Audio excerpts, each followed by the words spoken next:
¿Cómo pudieron civilizaciones antiguas mover y tallar bloques de granito de más de 100 toneladas con una precisión imposible incluso hoy? Hoy exploramos las enigmáticas cajas del Serapeum en Egipto, estructuras que desafían la lógica, la historia y la tecnología humana. Se cree que son sarcófagos o ataúdes para los toros sagrados Apis. La precisión, los ángulos perfectos, el peso colosal y su ubicación subterránea han desconcertado a arqueólogos, ingenieros e historiadores. La tecnología más sofisticada de la actualidad y los taladros con punta de diamante se acobardarían ante la colosal tarea de lograr la genialidad matemática de las cajas del Serapeum. ¿Cómo logró una antigua civilización egipcia, armada con herramientas de cobre y cinceles, manipular y dar forma al duro granito con tanta precisión? ¿Cómo lograron estas 24 cajas gigantes, que pesan entre 70 y 100 toneladas cada una, no solo transportarse al sitio, sino también centrarse e instalarse con precisión en sus muescas?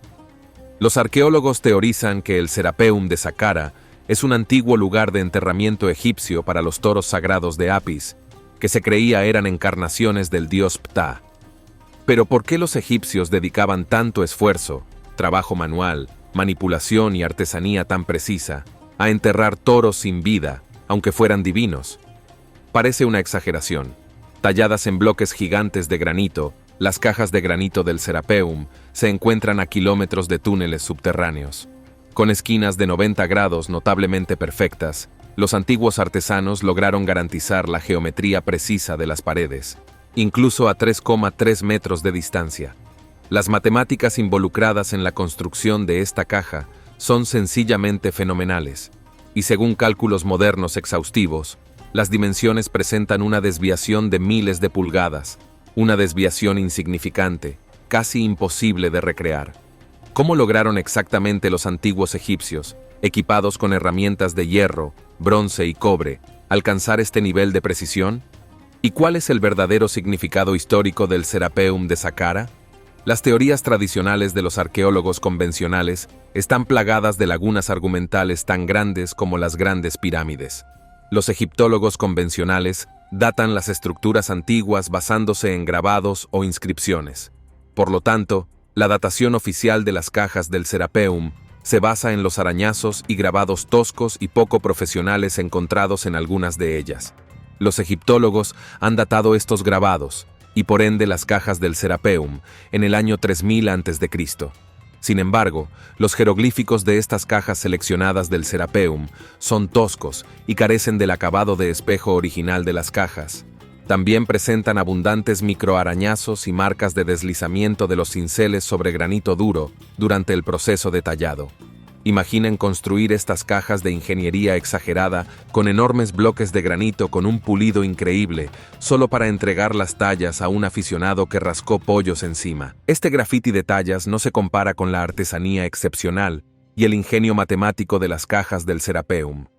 ¿Y si las cajas se construyeron en una época diferente y fueron inscritas por una civilización distinta? Pero la pregunta más importante persiste.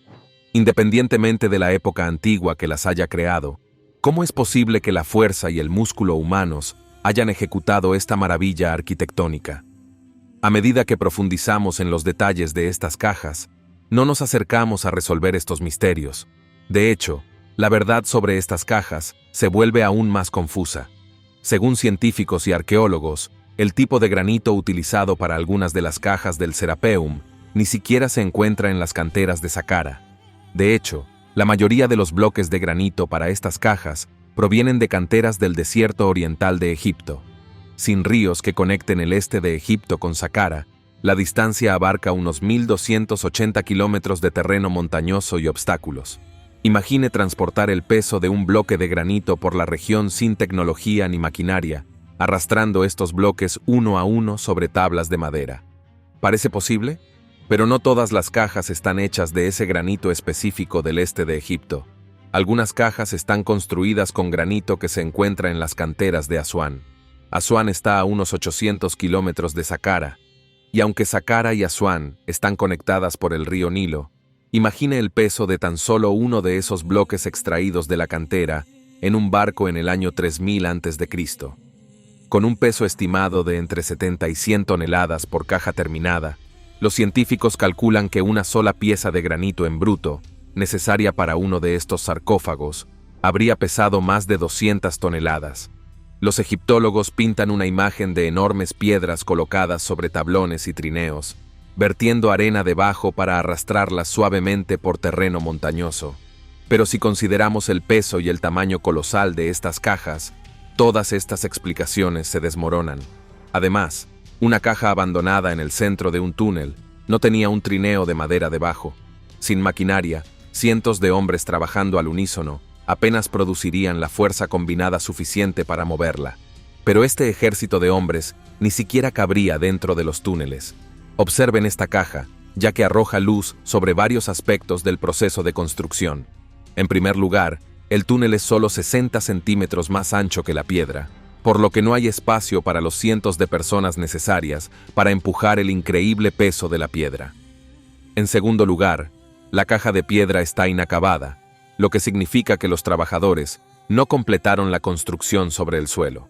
En cambio, decidieron llevarlas a estos estrechos túneles para tallarlas, terminarlas y pulirlas. Por último, esta caja muestra que, por alguna razón catastrófica, el proyecto se abortó repentinamente.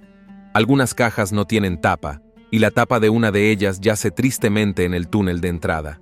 Es evidente que han sido abandonadas en diferentes etapas de construcción, imaginando su entorno de trabajo. Túneles estrechos con algunos nichos de menos de 30 centímetros de altura, manipulando granito duro con sierras y cinceles que producen enormes cantidades de polvo atrapado en un subsuelo oscuro, sin apenas ventilación y con nubes de polvo. Allí es donde los antiguos egipcios lograron la maravillosa precisión de las cajas de Serapeum. ¿Cómo trabajamos hoy con granito similar? Se utilizan explosivos para extraer trozos de granito, extraídos de canteras empinadas con maquinaria pesada y luego cortados con enormes sierras que funcionan con presión hidráulica. Además, en la época moderna, incluso con los increíbles avances tecnológicos, el ser humano simplemente no quiere el dolor de cabeza que supone trabajar con bloques de granito tan gigantescos. Sería una tarea demasiado difícil. Las teorías predominantes incluyen el hábil uso de herramientas manuales por parte de los egipcios. Pero incluso hoy en día, cerrar, perforar y cortar una caja así sería un desafío enorme. Si los expertos quisieran imitar estas cajas hoy en día, se requeriría una enorme cantidad de mano de obra y maquinaria para lograrlo. Equipados con la última tecnología moderna, taladros mecánicos, sierras y herramientas de tallado, el proceso comenzaría con la extracción de un bloque gigante de piedra para cada caja del este de Egipto y su transporte a Saqqara. Luego, excavarían el interior de la caja con taladros mecánicos, mantendrían la geometría.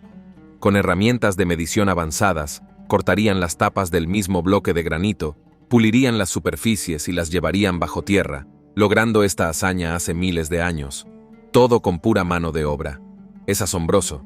Según los ingenieros modernos, manipular un bloque de granito tan grande sería simplemente demasiado trabajo. Así que recrearon la caja utilizando 6 piezas de granito en lugar de un solo bloque grande y uniéndolas para formar una sola.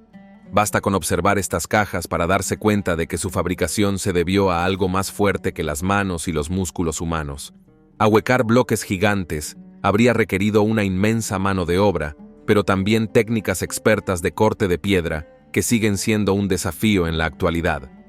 La uniformidad del grosor de las paredes es igualmente confusa y exige explicaciones racionales que arqueólogos e historiadores no han logrado proporcionar.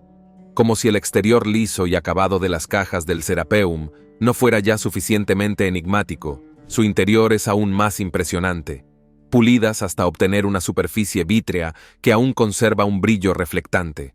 A pesar de la ausencia de intentos recientes de pulirlas, las cajas siguen asombrando e intrigando al mundo. Según los investigadores, los canteros de aquella época no estaban familiarizados con las técnicas abrasivas. En su lugar, se utilizó una solución química para lograr este acabado reflectante. De hecho, se han descubierto algunas gotas endurecidas de residuos desconocidos en la base de las tapas, lo que apunta al uso de una fórmula química perdida hace mucho tiempo. Hoy en día, aunque las cajas muestran signos evidentes de daño, con algunas tapas destruidas por antiguos saqueadores, el interior es un homenaje a la absoluta perfección antigua de las cajas serapias. Niveladas, lisas y pulidas, Los artesanos no descuidaron en absoluto el interior de las cajas. Sin embargo, de nuevo, es mucho esfuerzo desperdiciado, todo para colocar toros sin vida momificados. Al señalar las sorprendentes características físicas y el gran esfuerzo que requirió terminar estas cajas, uno siempre vuelve a la geometría, la ausencia de fracturas en la piedra y la precisión. Usar moldes de piedra para extraer el granito del interior simplemente no habría funcionado. La fuerza de los golpes agrietaría los bloques de piedra.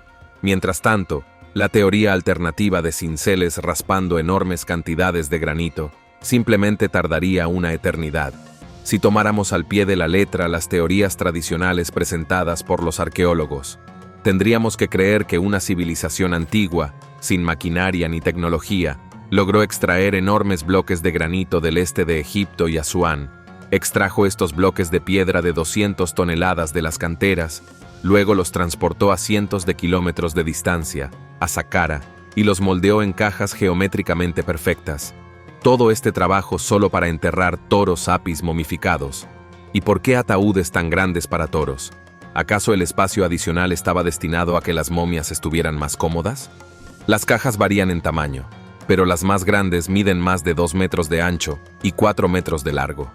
Si la comodidad del toro era tan importante, ¿por qué se encuentran otros toros de api enterrados en sarcófagos de madera, no lejos del Serapeum de Saqqara? Además, la comodidad de los ataúdes en el más allá casi nunca se tuvo en cuenta. Los faraones eran enterrados en ataúdes tan pequeños que apenas cabían sus cuerpos. Los hechos simplemente no cuadran. ¿Por qué los egipcios eligieron el granito para estas cajas? ¿Por qué no usaron simplemente piedra caliza? Era un elemento predilecto para otros proyectos del antiguo Egipto. El lugar de descanso final de las cajas del Serapeum estaba claramente bajo tierra. En este lugar, las cajas no corrían peligro de erosión por los elementos. Entonces, ¿por qué no la piedra caliza? La piedra caliza no solo es más blanda que el granito, más maleable y fácil de moldear, sino que también es un material relativamente más ligero para mover y transportar a este tamaño. Además, existe una amplia reserva de piedra caliza en las canteras de piedra de Saqqara. El uso de piedra caliza habría reducido drásticamente la mano de obra en la cadena de suministro. El granito empleado para las cajas del Serapeum tuvo que transportarse desde cientos de kilómetros de distancia. Entonces, ¿por qué elegir granito? Una explicación presentada por expertos ofrece algunas respuestas. Según el cosmonauta ruso Konstantin Borisov, el granito es la piedra predilecta cuando se necesita un contenedor hermético. Borisov publicó su investigación sobre megalitos egipcios como las grandes pirámides y propuso una idea intrigante. Como el granito no es poroso, las cajas se sellan temáticamente con sus tapas puestas. El granito también es único por su alto contenido en cristales de cuarzo. Esto significa que, al someterse a una tensión mecánica de mayor presión, se generaba una carga eléctrica. ¿Se atribuyeron erróneamente estas cajas de magnífica arquitectura a entierros de toros sagrados y eran en realidad baterías gigantes? Borisov ha detallado que, bajo una tensión increíblemente alta, las cajas producían un voltaje lo suficientemente alto como para ionizar el aire circundante, haciéndolo brillar. La ausencia de hollín y marcas de quemaduras en las paredes del interior del túnel respalda la idea de que no se utilizaban antorchas subterráneas. ¿Será por eso que la antigua civilización realizó la gigantesca tarea de transportar granito hasta Saqqara? Porque necesitaban un material no poroso que atrapara gases a presiones increíblemente altas. Con las tapas de estas cajas pesando casi 30 toneladas, tal vez la caja estuviera destinada a ser utilizada como cámara de presión, todo para ejecutar un sofisticado proceso científico. Además, un boceto del siglo XIX de las cajas también respalda la teoría de Borisov. El boceto muestra pilas de piedras colocadas sobre las tapas. Alguien que construyó o utilizó las cajas de granito intentaba aumentar la presión de las tapas y atrapar lo que contenían. Si estas cajas estaban destinadas a ser ataúdes, ¿por qué necesitaban este peso adicional encima? No es como si los toros momificados pudieran escapar. Entonces, ¿qué tipo de proceso buscaban los creadores originales de las cajas? ¿Por qué era necesario añadir peso adicional a una tapa de 30 toneladas? Los egiptólogos nos pintan una imagen de cientos de artesanos antiguos, hacinados en estrechos túneles subterráneos, en medio del polvo y la oscuridad, arrastrando un enorme bloque de granito por pasajes sinuosos y centrándolo perfectamente en su lugar de descanso final. Luego repitieron este proceso 23 veces más.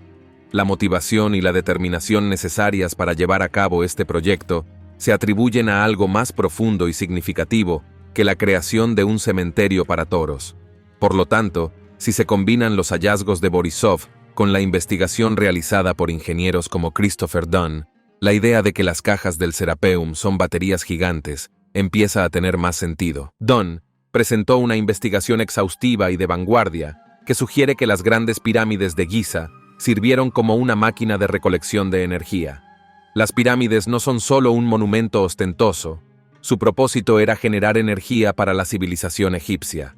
Esta posibilidad nos lleva a considerar si la explicación de Graham Hancock sobre estos arquitectos prehistóricos tiene más sentido que las ideas de los arqueólogos convencionales.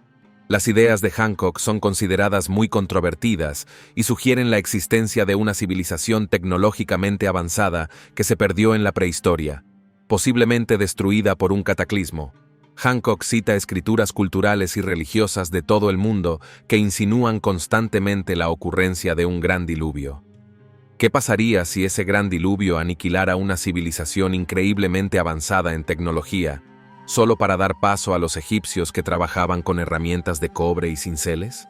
¿Qué pasaría si los humanos hubieran alcanzado la grandeza tecnológica en una época perdida hace mucho tiempo, pero la humanidad se viera obligada a comenzar de nuevo? ¿Está nuestra comprensión de estas antiguas civilizaciones y estructuras megalíticas empañada por una verdad mayor e inimaginable?